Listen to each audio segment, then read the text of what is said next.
What's going on, everybody? Mortem here, this time bringing you my first impressions for Visions of Mana, the fifth mainline entry in the Mana series, and one of the games that slightly passed me by this year, so I'm trying to make up for it here in the end of the year. This game officially released back in August, and after playing a demo of it that had me a little bit intrigued, I kind of had to put it on the back burner to deal with some more pressing projects, but now, here towards the end where I have some time, I knew I wanted to take a look at it. But ultimately, Visions of Mana is a action-focused JRPG where we take on the role of Val, a soul guard as he's known, protecting the Alm of Fire, essentially a human sacrifice, on their way to the Tree of Mana to sacrifice their soul to it in order to protect the land. And that's probably the first thing I want to get across impressions-wise, is that despite the cutesy graphics, they jump straight into human sacrifice, which I honestly thought was very funny, just from a sort of juxtaposition standpoint, because I must have missed that when I initially played the demo.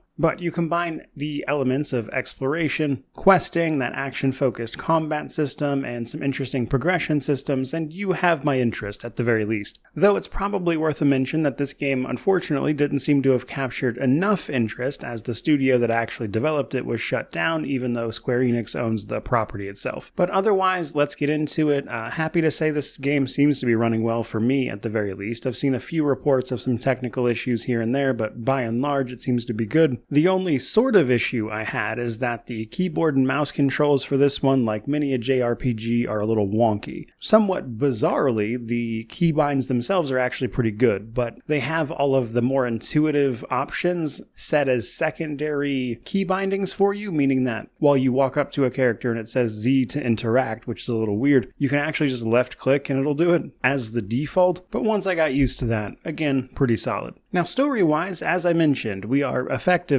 shepherding human sacrifices to the mana tree in order to provide mana to the rest of the world so nobody else dies or calamity doesn't befall them, because as we see in the opening scene, if anyone tries to avoid this fate, they are ultimately taken by the earth and petrified before a calamity typically befalls the town they belong to, with individual towns and places largely divided up by the elements. And because of this, it's almost seen as an honor to be sacrificed to this tree. You've got people sort of lining up to do it. Ultimately, though, the alm, as they call, or the sacrifice, is chosen by both a fairy as well as an elemental spirit associated with that village. Together, they choose who the sacrifice is, and that's sort of where we start the game. Now, presumably, this will evolve in a direction explaining that, hey, maybe that's not such a good thing. And in typical JRPG fashion, we may even just fight God. Though I've heard, I don't know if this is actually true, but I've heard that this game has multiple different endings you can get, so I'll be curious to see how that plays out. Now, one of the other main things that's captured my interest, though, is actually the progression systems. So you have your basic JRPG stuff, you'll earn experience, level up, this increases all sorts of base stats, you have gear that you'll equip and change, but where it gets really interesting is the elemental vessels and the ability seeds. So ability seeds are basically that, they are seeds that you can equip to a character to provide various abilities or stat increases, and they sort of go hand in hand with the elemental vessels. Every character has a base class, but if you equip one of the elemental vessels, you'll find to them. This changes their class and potentially provides them all sorts of different boosts and bonuses to various things. Now, it looks like you only get one of each elemental vessel, so you can't equip the same one on everybody as an example, but changing their class in this manner changes everything they can have equipped, so the types of weapons they'll be using will change. But once you get this, it also gives you access to their elemental plots. Elemental plots are effectively like a progression system for the elemental vessels. Now, the thing is, some of these, most of them really, seem to be in effect permanently afterwards, once you unlock them, that is, but some of them are only active while you have that specific class or vessel equipped, adding a sort of secondary progression to the rest of it. Now, that's really interesting to me because that seems decently in depth with a lot of different options, but in my experience with both combat here in the beginning of the game on top of the demo I played previously, combat seems really easy, and one thing I really want to see is if the combat mechanics and everything going on actually wind up getting to a point where that is a little more interesting to engage with, frankly, because as of right now, as long as you're not like extremely underleveled, you can pretty much just spam attack and win. So hopefully that becomes more engaging as the story picks up. But combat isn't the only thing you'll be doing as you explore, as there are like semi-open world zones that you'll be running around in, and there's all sorts of activities to get up to here, your usual treasure chests and stuff, but there's also traversal and like environmental interactions you will gain access to by getting your elemental vessels together, and they even unlock some trials for that specific like element type once you have them as well, which might lend into the combat that I mentioned, which is at least what I'm hoping anyway. And then in these zones you can also find various side quests to undertake as well, so it's not like there's just completely devoid of content otherwise. You will have plenty of things to do, it would seem. And so far here at the early part of the game, that seems fairly engaging to me at least. Now whether or not that holds up over the course of the entire game, I'll simply have to see, but so far so good. Now luckily, while exploring all that, the game does feature a handful of, I would say, quality of life features, like the ability to fast travel around all of these different little zones. Later on, especially as part of the demo, I experienced that you'll get access to a mount, basically making traversal even faster even when you can't fast travel. A lot of stuff can be swapped out on the fly, and as a result, 100% on this seems to roughly take like 50 to 60 hours, and as JRPGs go, that is very tame. So hopefully you won't have to wait too long to hear my full thoughts on this one. Timeline-wise though, this is my next review up in line, but I have to finish making the review for Fallout 4, and then of course Christmas is right around the corner, but otherwise this game will have my full attention pretty soon, and thus you'll likely see this one by the end of December or roughly right around the start of January at the absolute latest, before we move into 2025, taking a look at yet even more video games I have not managed to play in 2024, such as the Final Fantasy VII Remake or the Dragon Quest III Remake. So it looks like January should be a pretty big JRPG month, if nothing else. But that is pretty much going to do it for today's video. I hope you enjoyed it. If you're looking forward to the review of this one, definitely subscribe and stick around, and leave a like and comment while you're at it. But regardless of any of that, truly, just thank you so much for watching. I really do appreciate it. May you wander in wisdom and have an amazing day.